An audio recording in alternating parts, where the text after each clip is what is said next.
قاعدے کے سبق میں ہم جیم کی پریکٹس کریں گے کہ جیم کا مخرج کون سا ہے اور جیم کے حرف کے اندر جو صفات پائی جاتی ہیں وہ کون کون سی ہیں۔ آئیے شروع کرتے ہیں۔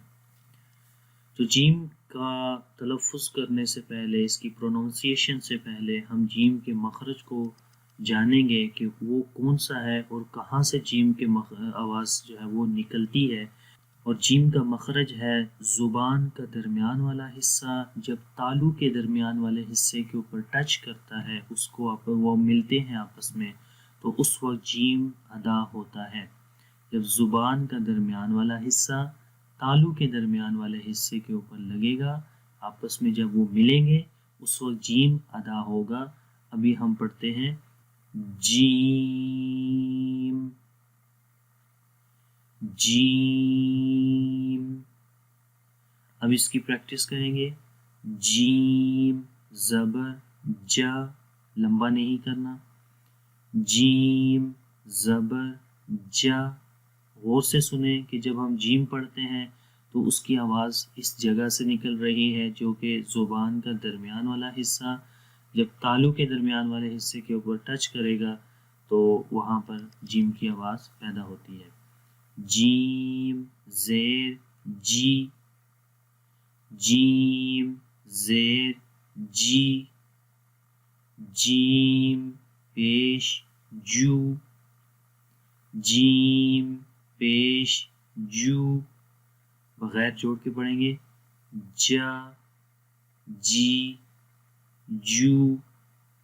ایک اور چیز کہ جب بھی کسی بھی حرف کا مخرج آپ نے جاننا ہو کہ اس کا مخرج کون سا ہے، یعنی کہ اس کے نکلنے کی جو جگہ ہے، یعنی اس کے آواز کے نکلنے کی جو جگہ ہے وہ کون سی ہے، تو اس حرف کے اوپر سمپل آپ نے جزم لگانی ہے۔ جیسے اس مثال میں آپ دیکھیں تو جیم کے اوپر جزم ہے تو اس کو پیچھے کسی بھی حرف کے ساتھ آپ ملائیں۔ تو یہاں پر حمزہ لکھا ہوا ہے تو ہم حمزہ کے ساتھ ملاتے ہیں تو ہمیں جیم کا ایگزیکٹ مخرج جو ہے وہ پتہ چلے گا۔ تو ہم پڑھتے ہیں حمزہ جیم زبر اج، دیکھیں اج۔ تو جب ہم جب یہ آپس میں ملتی ہے اس کی آواز تو آپ غور کریں کہ یہ والی جگہ آپس میں ٹچ ہو رہی ہے، اج اج، ٹھیک ہے، یہ جیم کا ایگزیکٹ مخرج ہے۔ اب ہم اس کی صفات کی طرف چلتے ہیں۔ تو جیم کے حرف کے اندر جو پہلی صفت ہے وہ صفت جہر ہے۔ جہر کا مطلب ہوتا ہے کہ اونچائی، مطلب اونچی آواز، بلند۔ اسی طریقے سے جیسے جہری نمازیں ہوتی ہیں کہ جب ان کے اندر جو قرات کی جاتی ہے وہ اونچی آواز سے کی جاتی ہے، ٹھیک ہے، اس وجہ سے ان کو بھی جہر بولتے ہیں۔ اب کس طریقے سے جیم کے اندر صفت جہر کی جو صفت ہے وہ پائی جاتی ہے، تو اب اس کے اندر ہوتا کیا ہے، اس کے اندر جو ہے وہ سانس رک جاتا ہے۔ جب صفت جہر آتی ہے تو اس حرف، جس حرف کے اندر بھی صفت جہر ہوگی اس حرف میں سانس رک جاتا ہے، سانس کنٹینیو نہیں ہوتا، جاری نہیں رہتا۔ اب وہ کیسے، ہم اس مثال میں آپ دیکھیں حمزہ جیم زبر اج۔ تو دیکھیں جب ہم حمزہ کو جیم کے ساتھ ملاتے ہیں تو کیا ہوتا ہے کہ سانس بند ہو جاتا ہے۔ ہم پڑھتے ہیں حمزہ جیم زبر اج اج، ٹھیک ہے، اور سانس کیا ہو رہا ہے، یہ بند ہو رہا ہے۔ آگے اس کو ہمیں دباؤ بھی محسوس ہو رہا ہے کہ ہم جب پڑھتے ہیں اج تو تھوڑا سا مشکل ہوتا ہے اس طرح پڑھنا، یہاں پر آواز کو بند کرنا۔ تو اس یہ دباؤ کس وجہ سے پیدا ہوتا ہے، ایک تو اس میں سانس رک جاتا ہے اور دوسری جو اس کی جیم کی کوالٹی ہے وہ شدت ہے۔ شدت کا مطلب ہوتا ہے سختی، یعنی کہ جس حرف کے اندر شدت والی صفت پائی جاتی ہے اس حرف کو ہم سختی کے ساتھ پڑھتے ہیں، اور مطلب وہاں پر ہوتا کیا ہے کہ آواز مخرج میں بند ہو جاتی ہے۔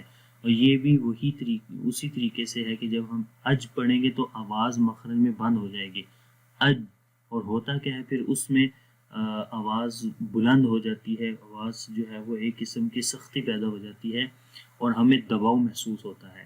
اج دباؤ محسوس ہو رہا ہے تو اس دباؤ کو ختم کرنے کے لیے قلقلہ جو ہے وہ لایا گیا ہے۔ تو قلقلہ جب دباؤ ختم کریں گے تو پھر قلقلہ کی صفت آ جائے گی اور پھر ہم پڑھیں گے اج۔ قلقلہ کا مطلب ہوتا ہے جنبش، یعنی کہ اس آواز کے اندر جنبش پیدا ہوتی ہے، اور وہ کیسے ہوتی ہے، اج صفت جہر بھی آ گئی یعنی کہ سانس رک گیا، اور شدت بھی آ گئی یعنی کہ سختی کے ساتھ، یعنی کہ آواز مخرج میں بند بھی ہوگی اج، اور جب ہم نے اس دباؤ کو ختم کیا تو پھر قلقلہ بھی آ گیا، قلقلہ کی جو صفت تھی وہ بھی آ گئی جنبش، یعنی اج اج۔ اسی طریقے سے اج اج، ٹھیک ہے، تو یہ صفات ہیں۔ اور اس کے بعد جو یہاں پر صفت استفال ہے، یعنی جیم کو باریک پڑھیں گے، استفال کا مطلب ہوتا ہے باریک پڑھنا۔ اگلی صفت ہے انفتاح۔ انفتاح کا مطلب ہوتا ہے کھلا رہنا، مطلب کہ زبان اور تالو کے درمیان آواز کا انحصار نہیں ہوتا، آواز آسانی سے جو ہے وہ باہر نکل جاتی ہے، کیونکہ اصل جو تجوید کی کتابوں میں جو اس کی تعریف لکھی ہوئی ہے وہ یہی ہے کہ زبان جو ہے وہ تالو سے جدا رہتی ہے، تو اس کا مطلب یہ ہوتا ہے کہ آواز کا انحصار زبان اور تالو کے درمیان میں نہیں ہوتا ہے۔ اگر زبان اور تالو کے درمیان آواز کا انحصار ہوگا تو اس وقت وہ 4 حروف کے اندر ہوتا ہے، جو کہ صاد، ضاد، طا، ظا، یہ 4 حروف ہیں۔ ان 4 حروف میں صفت اطباق ہوتی ہے جو کہ انفتاح کے اپوزٹ ہے، اور اطباق میں کیا ہوتا ہے، آواز کا انحصار زبان اور تالو کے درمیان میں ہوتا ہے، ان کو کوئی سپیس نہیں ملتی کہ جس سے آواز باہر نکلے، تو آواز ساری انحصار کرتی ہے زبان اور تالو کے درمیان میں۔ لیکن جن حروف کے اندر صفت انفتاح رہتی ہے ان حروف میں آواز کا انحصار زبان اور تالو کے درمیان نہیں ہوتا، آواز آسانی سے باہر چلی جاتی ہے، یعنی کیونکہ انفتاح کا مطلب ہی ہوتا ہے کھلا رہنا، یعنی کہ آواز آسانی سے باہر نکل جاتی ہے، منہ کھل جاتا ہے، تو اس وجہ سے آواز کا انحصار زبان اور تالو کے درمیان نہیں ہوتا، تو اس لحاظ سے اس کے اندر یہ صفت جو ہے وہ پائی جائے گی۔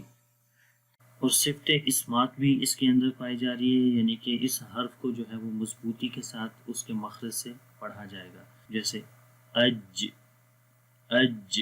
تو امید کرتا ہوں کہ جیم کا مخرج جو ہے اور اس کے اندر جو صفات پائی جاتی ہیں وہ آپ کو اچھے سے آ گئی ہوں گی۔ پھر بھی اگر اس کے اندر کسی قسم کا آپ کو کوئی کوشچن ہے تو آپ اس ویڈیو کے نیچے کمنٹس میں ہم سے پوچھ سکتے ہیں، اور اگر ابھی تک آپ نے ہمارا چینل آن لائن اسلامی کلاسز سبسکرائب نہیں کیا تو کائنڈلی اس کو بھی سبسکرائب کر لیں، اور اگر یہ ویڈیو آپ کو اچھی لگی ہے اس کو لائک کریں اور دوسروں کے ساتھ شیئر کرنا نہ بھولیے گا۔ انشاءاللہ نیکسٹ کلاس کے اندر ملاقات ہوگی، تب تک کے لیے مجھے دیں اجازت۔ اللہ حافظ، السلام علیکم ورحمۃ اللہ وبرکاتہ۔